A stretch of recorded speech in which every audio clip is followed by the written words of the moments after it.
والصلاة والسلام على خاتم الرسل وسيد الأنبياء وعلى آله وأصحابه الأتقياء. أما بعد فأعوذ بالله من الشيطان الرجيم. بسم الله الرحمن الرحيم. يا بني إسرائيل اذكروا نعمتي التي أنعمت عليكم وأوفوا بعهدي أوف بعهدكم وإياي فارهبون. یا بنی اسرائیل، اے بنی اسرائیل، اذکروا نعمتی، یاد کرو میری نعمت کو، التی انعمت علیکم، جو میں نے انعام کی تم پر، وأوفوا بعہدی، اور پورا کرو میرے وعدے کو، اوف بعہدکم، میں پورا کروں گا تمہارے وعدے کو، وَإِيَّايَ فَارْهَبُونَ، اور مجھ ہی سے پس ڈرو۔ سبحان ربک رب العزت عما یصفون، سلام علی المرسلین والحمد للہ رب العالمین۔ اللہم صل علی محمد وعلی آل محمد كما صليت على إبراهيم وعلى آل إبراهيم إنك حميد مجيد۔ اللهم بارك على محمد وعلى آل محمد كما باركت على إبراهيم وعلى آل إبراهيم إنك حميد مجيد۔ معزز سامعین، سورۃ البقرہ کا 5واں رکوع آیت نمبر 40 آپ کے سامنے تلاوت کی ہے۔ اللہ رب العزت اس کے مطابق صحیح بیان کی توفیق عطا فرمائے، آمین، اور ہمیں قرآن و سنت پر عمل کرنے کی توفیق عطا فرمائے، آمین۔ اس سے قبل آپ حضرات نے سنا کہ اللہ رب العزت نے حضرت آدم علیہ السلام کی تخلیق کا واقعہ اور اس کے بعد ان کا جنت میں جانا اور ابلیس کا دشمنی کر کے وہاں سے نکلوانا، یہ سارا واقعہ آپ نے سنا۔ اس سے قبل تیسرے رکوع کی ابتدا میں یا ایھا الناس اعبدوا ربکم، اللہ تعالیٰ نے ساری انسانیت کو اپنی عبادت کی دعوت دی تھی، پھر اس پر دلائل بیان کیے۔ اب یہاں سے دعوت کا خطاب بنی اسرائیل کو ہے، کیونکہ سورۃ البقرہ مدینہ منورہ میں نازل ہوئی، اور مدینہ منورہ میں جیسا کہ اکثر مفسرین فرماتے ہیں کہ جو پہلی صورت اتری وہ یہی سورۃ البقرہ ہے،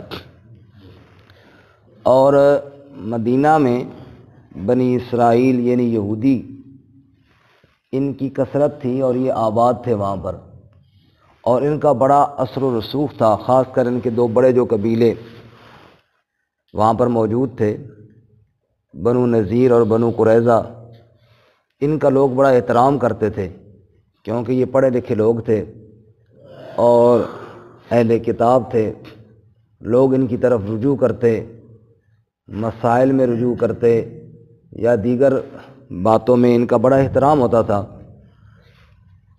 اور اس لیے اللہ تعالیٰ نے اب یہاں سے دعوت ان کو دینا شروع کی ہے کہ اگر یہ طبقہ اللہ کے نبی صلی اللہ علیہ وسلم کی بات کو تسلیم کر لیتا تو ان کی اتباع کرنے والے کافی لوگ ہوتے ہیں، وہ بھی ان کے پیچھے بات ماننے کے لیے تیار ہو جاتے۔ عموماً فائدہ بھی 3 طبقوں سے ہوتا ہے اور نقصان بھی دین کا 3 طبقوں سے ہوتا ہے، جیسے عبداللہ بن مبارک رحمۃ اللہ علیہ کا قول ہے کہ حل افسد الدین الا الملوک و احبار السوء و رہبانہا، فرماتے ہیں کہ دین کو برباد کیا تین طبقوں نے۔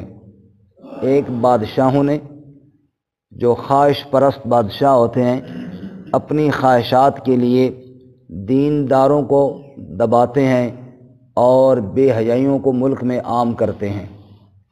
اور اسی طرح احبار السوء، علماء سوء، جو دنیاوی لالچ کی خاطر اللہ کے احکامات کی پرواہ نہیں کرتے۔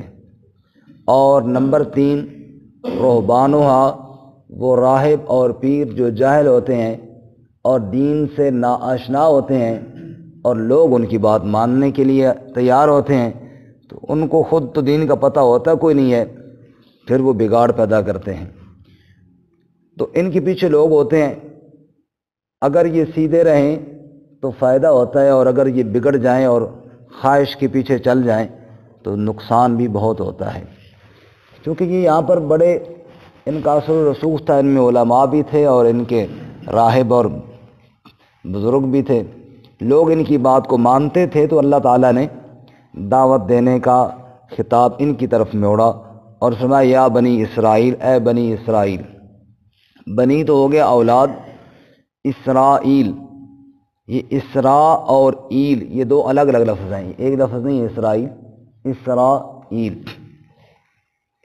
یہ ہے عبرانی زبان کے لفظ، اور ان میں اسراء کا معنی ہے بندہ، اور ایل سے مراد اللہ تعالیٰ، جیسا کہ فارسی میں خدا کہتے ہیں، انگلش میں گاڈ کہتے ہیں، عبرانی زبان میں ایل کہتے ہیں اللہ تعالیٰ۔ اور یہ لقب ہے حضرت سیدنا یعقوب علیہ السلام کا، حضرت یعقوب علیہ السلام کا، چونکہ یہ اپنی نسبت حضرت یعقوب علیہ السلام کی طرف کرتے تھے، اس لیے ان کو بنی اسرائیل کہتے ہیں، اے اولاد یعقوب علیہ السلام۔ گویا کہ ترجمہ اس کا کیا ہوگا، یا بنی اسرائیل، اے اولاد یعقوب علیہ السلام، اذکروا نعمتی۔ یہ جو بنی اسرائیل کو اللہ تعالیٰ نے دعوت یہاں پہ دینی ہے نا سورۃ البقرہ میں، یہ بڑی تفصیل سے ہے، اس میں مختلف انواع ہیں، مختلف طریقوں سے اللہ تعالیٰ نے ان کو دعوت دی۔ کبھی ان کو اپنی نعمتیں یاد دلائیں، کبھی ان کے بڑوں کی برائیاں یاد دلائیں، کبھی موجودہ یعنی نبی پاک صلی اللہ علیہ وسلم کے دور کے جو بنی اسرائیل تھے ان کی کمزوریوں کو یاد دلایا، مختلف طریقوں سے ان کو دعوت دی۔ لیکن یہ جو ہمارا یہ ابھی جو رکوع شروع ہے، یہ چھوٹا سا رکوع ہے، یہ ابتدائی ایک دعوتی پروگرام ہے ان کے سامنے مختصر، اور اس کے اندر اللہ تعالیٰ نے ان کو 8 کام کرنے کا حکم دیا ہے اور 4 کاموں سے منع کیا ہے۔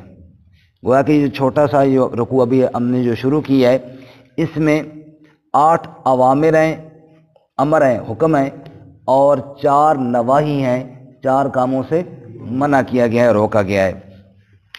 وہ پہلا کام جس کے کرنے کا حکم دیا گیا ہے وہ ہے اذکروا نعمتی، یاد کرو میری نعمت کو، یاد کرو۔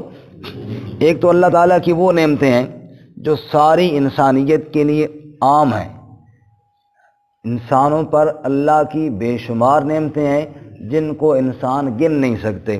قرآن نے کئی جگہ بیان کیا وَإِن تَعُدُّوا نِعْمَةَ اللَّهِ لَا تُحْصُوهَا، اگر تم اللہ کی نعمتوں کو گننا چاہو تو گن نہیں سکتے ہو۔ ایک جگہ فرماتے ہیں وَلَوْ أَنَّ مَا فِي الْأَرْضِ مِنْ شَجَرَةٍ أَقْلَامٍ وَالْبَحْرُ يَمُدُّهُ، دنیا کے درختوں کی کلمیں بن جائیں، سمندروں کی سیاہیاں بن جائیں، من بعد 7 ابحر، 7 سمندر اور جمع کر لیے جائیں، لکھنے والے لکھنا شروع کر دیں، ما نفدت کلمات اللہ، اللہ کے کلمات پورے پھر بھی نہیں ہو سکتے۔ اللہ کی اتنی بے شمار نعمتیں ہیں، انسان ساری زندگی ان کو شمار ہی نہیں کر سکتا، ان کو گن بھی نہیں سکتا۔ شیخ سعدی رحمۃ اللہ علیہ فرماتے ہیں جب تیرا سانس اندر جاتا ہے تیری زندگی کو کھینچ کے لمبا کرتا ہے، جب تیرا سانس باہر آتا ہے تو تیری جان کو سکون پہنچاتا ہے۔ کبھی غور کیا تو نے ایک ایک سانس کے اوپر تیرے اوپر کتنی اللہ کی نعمتیں آ رہی ہیں؟ تو انسان اللہ کی نعمتوں کو گننا چاہے تو گن نہیں سکتا، شمار سے زیادہ اللہ تعالیٰ کی نعمتیں ہیں۔ فَبِأَيِّ آلَاءِ رَبِّكُمَا تُكَذِّبَانِ، رب کہتا ہے تم کون کون سی نعمتوں کو جھٹلاؤ گے، ہر طرف ہی میری نعمتیں ہیں اور بے حساب ہی میری نعمتیں ہیں۔ اور ایک بنی اسرائیل پر اللہ تعالیٰ کی خاص نعمتیں بھی ہوئیں، ان کا ذکر اگلے رکوع میں بھی آنے والا ہے۔ مثلا اللہ نے فرعونیوں سے ان کو نجات دی، یہ اللہ تعالیٰ کی نعمت تھی ان کے اوپر۔ جب موسیٰ علیہ السلام کے ساتھ یہ دریا کے کنارے پر پہنچے، پیچھے فرعون تھا، اللہ تعالیٰ نے سمندر سے ان کے لیے 12 راستے بنا دیے، یہ اللہ تعالیٰ کی نعمت تھی ان کے لیے۔ پھر جب دریا پار کر کے آگے گئے میدان تی میں، وہاں سایہ کوئی نہیں تھا، کھلا میدان اور سخت گرمی اور دھوپ، اللہ تعالیٰ نے ان پر بادلوں کا سایہ کر دیا، یہ اللہ تعالیٰ کی نعمت تھی۔ اور کھانے کے لیے کچھ نہیں تھا، اللہ تعالیٰ نے من اور سلوہ ان کے لیے نازل کر دیا۔ پینے کے لیے کچھ نہیں تھا، اللہ نے پتھر سے 12 چشمے ان کے لیے جاری کر دیے، یہ اللہ تعالیٰ کی خاص نعمتیں بھی ان پر تھیں۔ فرمایا میری نعمتوں کو تو یاد کرو، اے انسان اگر تو اللہ کی نعمتوں کو یاد کرنا شروع کر دے، کبھی تو اللہ کی ناشکری نہ کرے۔ یہ جو ناشکریاں ہوتی ہیں یہ اس لیے ہوتی ہیں کہ اللہ کی نعمتوں کی طرف توجہ نہیں کی جاتی۔ شیخ سعدی فرماتے ہیں مجھے جوتی نہ ملی، ایک عرصہ میرے پاس جوتی نہ تھی، نہ پیسے تھے کہ جوتی خریدوں، ننگی زمین پر چلا تو پاؤں میں گرمی ہوئی، تپش کی وجہ سے، زمین کی گرمی کی وجہ سے۔ میں نے کہا آج جاتا ہوں مسجد میں اور اللہ سے بات کرتا ہوں کہ یا اللہ مجھے جوتی کیوں نہیں دی تو نے، اتنا بھی نہ کیا تو نے کہ مجھے جوتی دیتا۔ کہنے لگے جب میں وہاں گیا دروازے پہ ایک بھکاری کو دیکھا جس کے دونوں پاؤں ہی نہیں تھے، میں نے کہا شکر ہے یا اللہ تو نے مجھے پاؤں تو دیے ہیں نا، بجائے شکوہ کے میں شکر ادا کر کے واپس آ گیا۔ شاید مثال ہو لیکن سمجھانا یہ چاہتے ہیں کہ دیکھیں کہ انسان کو سوچنا یہ چاہیے کہ مجھے اللہ تعالیٰ نے کیا کیا دیا ہے، جب یہ سوچے گا تو اللہ کا شکر ادا کرنے کا جذبہ پیدا ہوگا، اور جب یہ سوچنا شروع کر دے کہ میرے پاس کون سی چیز نہیں ہے کون سی چیز نہیں ہے، پھر انسان ناشکری کرنا شروع کر دے گا۔ اللہ ہمیں ناشکری سے محفوظ فرمائے۔ اللہ تعالیٰ کی کتنی نعمتیں ہیں۔ رسول اللہ صلی اللہ علیہ وسلم گھر سے باہر نکلے، دوپہر کا وقت ہے، حضرت سیدنا ابو بکر صدیق رضی اللہ تعالیٰ عنہ راستے میں ملے، آپ نے پوچھا خیریت پہ کہاں جا رہے ہو؟ کہ یا رسول اللہ سخت بھوک تھی، گھر میں کھانے کے لیے کچھ نہیں تھا، تو میں نے سوچا چلو نبی پاک کے گھر چلتے ہیں، شاید وہاں سے کوئی کھانے کی چیز مل جائے۔ اتنے میں عمر رضی اللہ تعالیٰ عنہ دکھائی دیے۔ آپ کدھر جی آپ کے گھر خیریت کہ کھانے کے لیے کچھ نہیں تھا، تو میں نے کہا شاید آپ کے گھر سے کچھ کھانے کے لیے چیز مل جائے۔ اچھا یا رسول اللہ آپ کدھر؟ آپ نے فرمایا جو مسئلہ تمہارے ساتھ ہے میرے ساتھ بھی وہی مسئلہ ہے، میرے ساتھ بھی۔ اب 3 بزرگ ہیں اور 3 بہت چوٹی کے بزرگ ہیں۔ ایک تو وہ ہے کہ جن کے بعد اللہ تعالیٰ کے بعد ساری کائنات سے افضل محمد الرسول اللہ صلی اللہ علیہ وسلم گھر سے بھوک کی وجہ سے نکلے۔ ابو بکر و عمر اس امت کا سرمایہ اور امت کے افضل ترین لوگوں میں اس میں وہ بھی نکلے۔ فرمانے لگے چلو ہمارے بھائی سعد ہیں وہ کافی دنوں سے کہہ رہے تھے کبھی ہمارے گھر ان کے گھر چلتے ہیں۔ یار یہ آگے لمبا واقعہ ہے لیکن بڑا دلچسپ، تھوڑا سا ذرا سنائی دیں۔ حضرت سعد نے جو دور سے دیکھا نا نبی پاک بھی آ رہے ہیں، ابو بکر و عمر بھی آ رہے ہیں رضی اللہ تعالی عنہما، تو حضرت سعد بھاگ کرنا گھر کے اندر چلے گئے، دروازے کے پیچھے چھپ کر کھڑے ہو گئے۔ نبی صلی اللہ علیہ وسلم کی عادت شریفہ یہ تھی کہ 3 بار آپ سلام کیا کرتے تھے۔ آپ صلی اللہ علیہ وسلم نے سلام کیا، السلام علیکم یا اہل سعد، اے سعد کے گھر والو تم پر سلام ہو۔ حضرت سعد نے آہستہ سے جواب دیا وعلیکم السلام ورحمۃ اللہ، لیکن جب ابھی اللہ کے نبی کو سنایا کوئی نہیں، آپ نے پھر سلام کیا تھوڑی دیر کے بعد، السلام علیکم یا اہل سعد۔ سعد ادھر سوراخوں سے دیکھ بھی رہے ہیں اور بالکل آہستہ سے وعلیکم السلام۔ صحابہ کے عجیب ذوق تھے نا رضی اللہ تعالیٰ عنہ اجمعین۔ آپ صلی اللہ علیہ وسلم نے تیسری دفعہ تھوڑی دیر کے بعد سلام کیا، السلام علیکم یا اہل سعد، انہوں نے پھر اسی طرح جواب دیا۔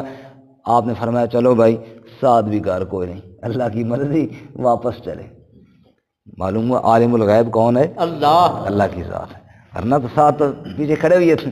جب نبی پاک واپس ہوئیے نا، سعد نے جلدی سے دروازہ کھولا اور آگے نبی پاک کے پاس آ کے آپ کا دامن پکڑ کر کہنے لگے یا رسول اللہ آپ ہمارے پاس آئے، فدا کا ابی و امی، میرے ماں باپ آپ پر قربان اور آپ واپس بھی جا رہے ہیں؟ کہ میں نے تو سلام کیا اور تو نے جواب کوئی نہیں دیا۔ کہ یا رسول اللہ 3 دفعہ جواب دیا ہے 3 دفعہ جواب دی ہے، ولم اس میں کا، لیکن آپ کو میں نے سنایا نہیں ہے۔ اب فرمایا وہ کیوں؟ کہ کہ یا رسول اللہ اگر پہلی دفعہ میں اونچا جواب دے دیتا تو آپ نے 2 دفعہ پھر تو سلام کو نہیں کرنا تھا. میں نے کہا آپ پھر سلام کریں، آپ پھر سلام کریں تاکہ ہمارے گھر کے اوپر خوب رحمتیں آئیں، آپ دعائیں دیتے رہیں اور ہمارے گھر کے اوپر برکتیں آتی رہیں. اور پھر کہا یا رسول اللہ آج ہم سے مجھ سے زیادہ آج خوش نصیب کوئی نہیں ہے، میرے گھر کے اندر ایک تو نبی مہمان بنے، دوسرا نبی کے 2 وزیر مہمان بنے ہیں، مجھ سے بڑا کوئی نہیں ہے. اسی طرح ایک اور صحابی گھر آپ یوں اسی طرح گئے، انہوں نے جناب آپ کو باغ میں لے گئے، چادر بچھائی، یا رسول اللہ یہاں پر بیٹھے، کھجوریں کی ٹینی پوری توڑ کر لے آئے، یہ کھائے جی. اب فرمایا پکی پکی کیوں نہیں اتار کے لائیں؟ کہا یا رسول اللہ پکی بھی لایا ہوں، کچی بھی لایا ہوں، درمیانی بھی لایا ہوں، جو آپ کا جی چاہے وہ کھائیں. آپ صلی اللہ علیہ وسلم نے وہ کھائیں، پانی پیا، گوشت کا ایک ٹکڑا روٹی پہ رکھ کر کہا جاؤ میری بیٹی فاطمہ کو بھی دے کر آؤ، اس نے بھی کئی دنوں سے کچھ نہیں کھایا. اور پھر آپ نے فرمایا یہی تو وہ نعمتیں ہیں جن کے بارے میں کل حساب دینا ہوگا. ٹھنڈی چھاؤں میں بیٹھے ہیں، ٹھنڈا پانی پیا ہے، کھجوریں کچی بھی کھائی ہیں، پکی بھی کھائی ہیں، درمیانی بھی کھائی ہیں، گوشت اور روٹی بھی کھائی ہے. فرمایا انہی نعمتوں کے بارے میں تو کل حساب بھی دینا ہوگا. تو اللہ کی نعمتوں کو بندہ یاد کرتا رہے نا تو شکر کا جذبہ پیدا ہوتا ہے، اور اللہ کی نعمتوں کو اگر گننا چھوڑ دے پھر ناشکری پیدا ہو جاتی ہے. یا بنی اسرائیل اذکروا نعمتی، اے بنی اسرائیل اذکروا نعمتی، میری نعمتوں کو یاد کرو. شاعر کہتا ہے جانور پیدا کیے ہیں تیری وفا کے واسطے، کھیتیاں سرسبز بنائیں تیری غذا کے واسطے، چاند سورج ستارے بنائے ضیاء کے واسطے، سب جہاں تیرے لیے اور تو خدا کے واسطے. اللہ نے بنایا ہے تجھے، تو میرا شکر ادا کر، باقی یہ ساری نعمتیں میں نے تیرے لیے رکھی ہیں، ان کو استعمال کر. تو یہ بنی اسرائیل کو اللہ نعمتیں یاد دلا رہے ہیں، اور بنی اسرائیل کی خاص نعمتیں بھی ہیں. آپ سورۃ المائدہ دیکھیں، 6 پارہ صفحہ نمبر 101. سورۃ المائدہ صفحہ نمبر 101، 6 پارہ ہے اور آیت نمبر 20 ہے.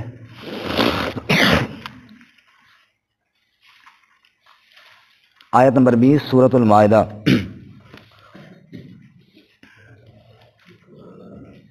رکوع سے دیکھیں جی، صفحہ نمبر 101. وَإِذْ قَالَ مُوسَىٰ لِقَوْمِهِ، اور جب کہا موسیٰ علیہ السلام نے اپنی قوم سے یعنی بنی اسرائیل سے، یا قوم اذکروا نعمت اللہ علیکم، اے میری قوم یاد کرو اللہ کی نعمت کو جو تم پر ہے. کون سی نعمت؟ اذ جعل فیکم انبیاء، جب کہ اللہ نے تم میں نبی بنائے، وجعلکم ملوکا، اور تم میں اللہ نے بادشاہ بھی بنائے. یہ اللہ کی نعمت. دین کے حساب سے نبوت سب سے اعلیٰ درجہ، اور دنیا کے حساب سے بادشاہت یہ سب سے اعلیٰ درجہ. سلیمان اور داؤد علیہ السلام جیسے بادشاہ اللہ نے بنی اسرائیل میں بھیجے جو نبی بھی تھے. وَآتَاكُم مَّا لَمْ يُؤْتِ أَحَدًا مِّنَ الْعَالَمِينَ، اور اللہ نے تمہیں وہ چیزیں دی ہیں جو کسی اور کو جہان والوں میں سے نہیں دی ہیں. تو فرمایا اللہ کی نعمتوں کو یاد کرو. واپس آئیے جی. یا بنی اسرائیل اذکروا نعمتی التی انعمت علیکم، اے بنی اسرائیل یاد کرو میری نعمت کو جو میں نے تم پر انعام کی. پہلا امر میری نعمت کو یاد کرو. دوسرا امر وَأَوْفُوا بِعَہْدِي أُوفِ بِعَہْدِكُمْ، تم میرا وعدہ پورا کرو میں تمہارا وعدہ پورا کروں گا. دوسرا امر کون سا ہے؟ میرا وعدہ پورا کرو، میرے وعدے کے ساتھ وفا کرو. اللہ تعالیٰ نے بنی اسرائیل سے کون سا وعدہ کیا تھا؟ یہ آپ دیکھیں جی، سورۃ المائدہ ہی دیکھیں، صفحہ نمبر 99، جہاں بھی دیکھیں اس سے ایک صفحہ پہلے، وہی 6 پارہ ہے، سورۃ المائدہ ہے، صفحہ نمبر 99، آیت نمبر 12. آیت نمبر 12 رکوع سے. وَلَقَدْ أَخَذَ اللَّهُ مِيثَاقَ بَنِي إِسْرَائِيلَ، سورۃ المائدہ جہاں بھی دیکھیں نا اس سے بس ایک ورقہ پہلے، صفحہ نمبر 99، آیت نمبر 12. وَلَقَدْ أَخَذَ اللَّهُ مِيثَاقَ بَنِي إِسْرَائِيلَ، اور یقیناً اللہ تعالیٰ نے پختہ وعدہ لیا بنی اسرائیل سے. وَبَعَثْنَا مِنْهُمُ 12 نَقِيبًا، اور ان میں 12 سردار اللہ نے مقرر کیے تھے. وعدہ کون سا تھا؟ وَقَالَ اللَّهُ، اور اللہ تعالیٰ نے فرمایا تھا انی معکم، بے شک میں تمہارے ساتھ ہوں، بشرطے کہ لئن اقمتم الصلاۃ، اگر تم نے نماز کو قائم کیا، وآتیتم الزکاۃ، اور تم نے زکوٰۃ کو ادا کیا، وآمنتم برسلی، اور تم ایمان لائے میرے رسولوں کے ساتھ، وعزرتموہم، اور تم نے میرے رسولوں کی مدد بھی کی، واقرضتم اللہ قرضا حسنا، اور تم نے اللہ کو قرض حسنا بھی دیا، اللہ کے نام پر خرچ بھی کیا، تو پھر لأکفرن عنکم سیئاتکم، میں ضرور تم سے تمہاری برائیوں کو دور کر دوں گا، ولأدخلنکم جنات، اور میں ضرور تمہیں داخل کروں گا باغات میں، تجری من تحتها الانہار، جن کے نیچے نہریں بہتی ہیں، فمن کفر بعد ذلک منکم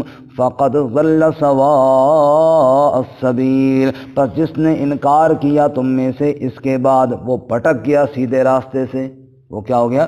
اللہ نے یہ وعدہ کیا، ایک تو اللہ نے وعدہ کیا کہ میں تمہارے ساتھ رہوں گا بشرطے کہ تم نماز قائم کرو، زکوٰۃ ادا کرو، میرے رسولوں پر ایمان رکھو اور ان کی مدد کرو اور میری راہ میں خرچ کرو۔ تو ایک تو میں تمہارے ساتھ ہوں، تمہاری مدد کروں گا، جیسا کہ دریا سے تمہارے لیے راستے بنائے تمہارے ساتھ رہا، ایسے ہی میں اللہ ہر وقت تمہارے ساتھ رہوں گا، یہ اعمال کرو۔ اور دوسرا، تمہارے گناہوں کو دور کر کے آخرت میں جنت کے وعدے بھی دوں گا۔ ایک اور مقام دیکھیں، سورۃ الاعراف صفحہ نمبر 154، نامہ پارہ ہے جی، نامہ پارہ ہے، سورۃ الاعراف صفحہ نمبر 154 آیت نمبر 157، صفحہ نمبر 154 سورۃ الاعراف آیت نمبر 157 ہے، صفحہ نمبر 154 ہے، نامہ پارہ ہے سورۃ الاعراف آیت نمبر 157۔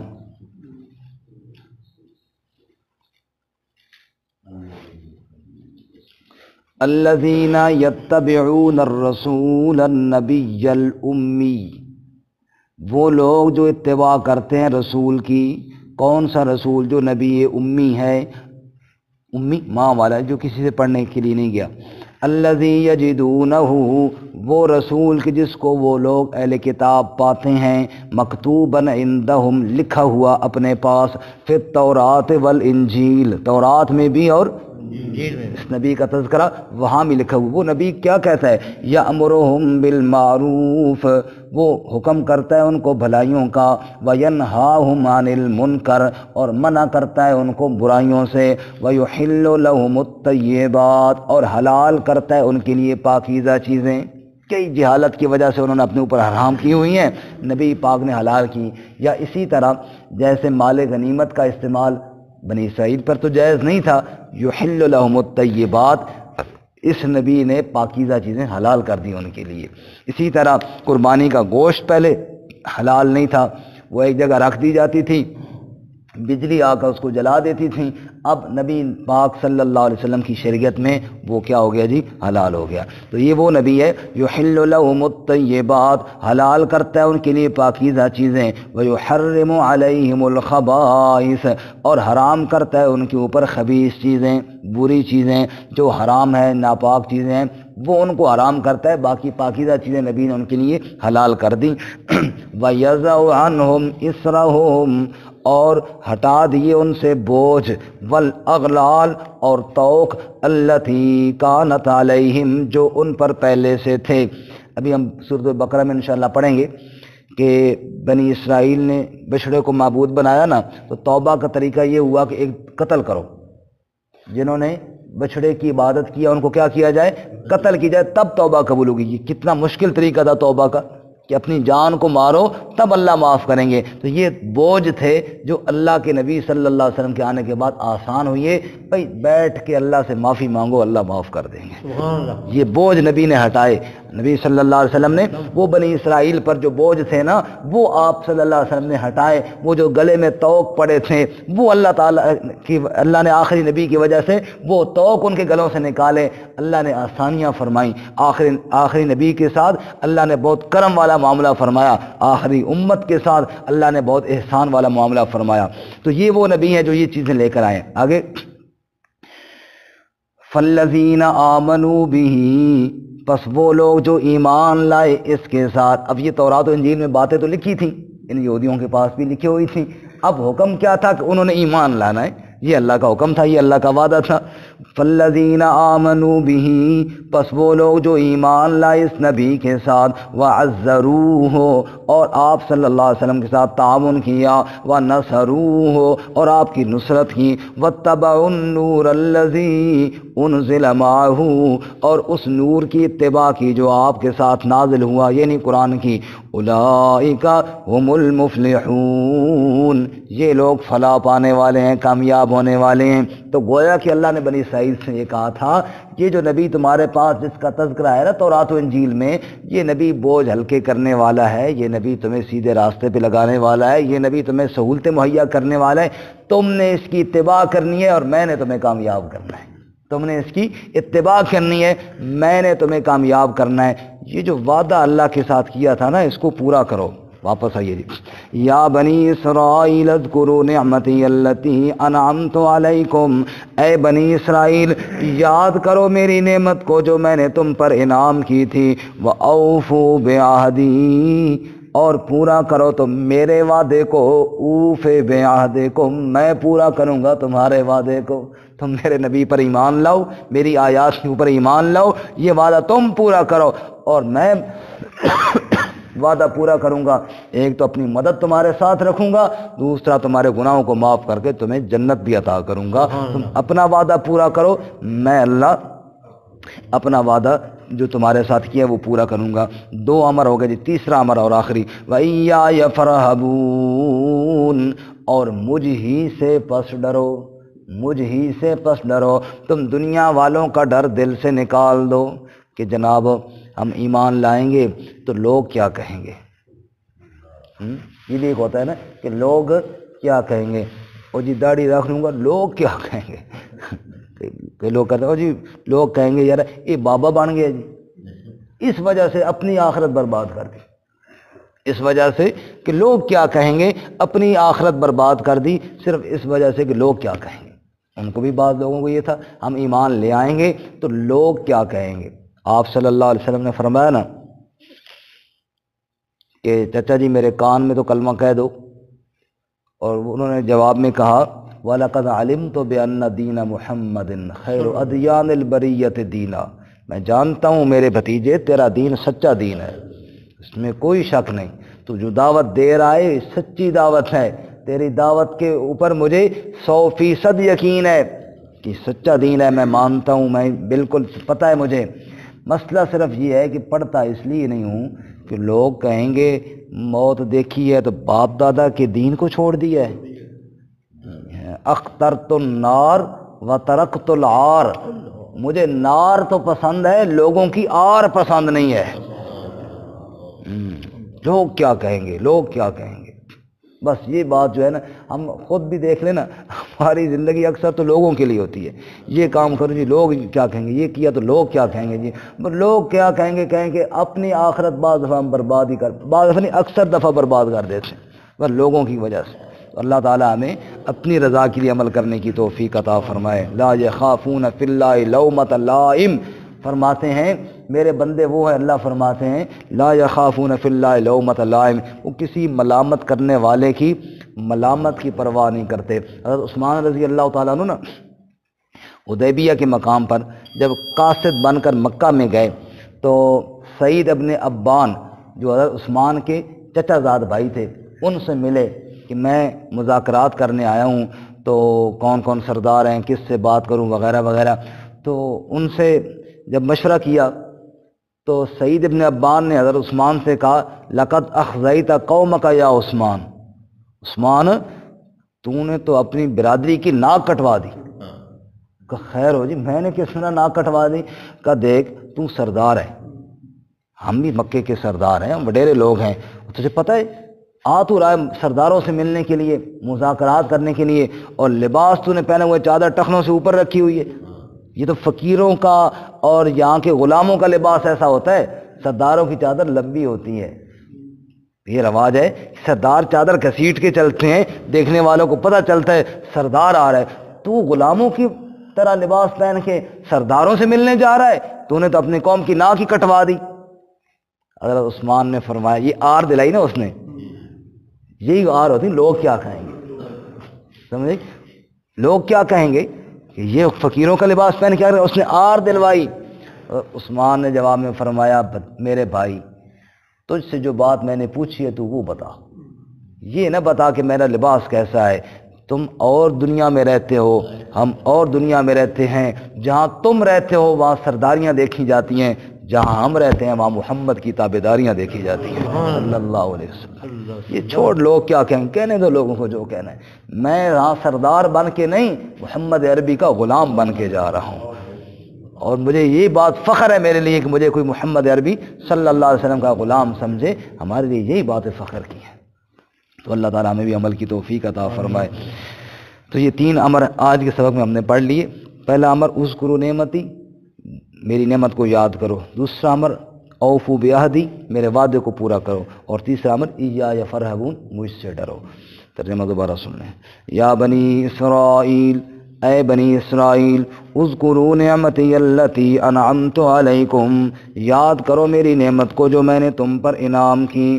وَأَوْفُوا بِعَهْدِي أُوفِ بِعَهْدِكُمْ، اور پورا کرو میرے وعدے کو، میں پورا کروں گا تمہارے وعدے کو۔ وَإِيَّايَ فَارْهَبُونِ، اور مجھ ہی سے پس ڈرو۔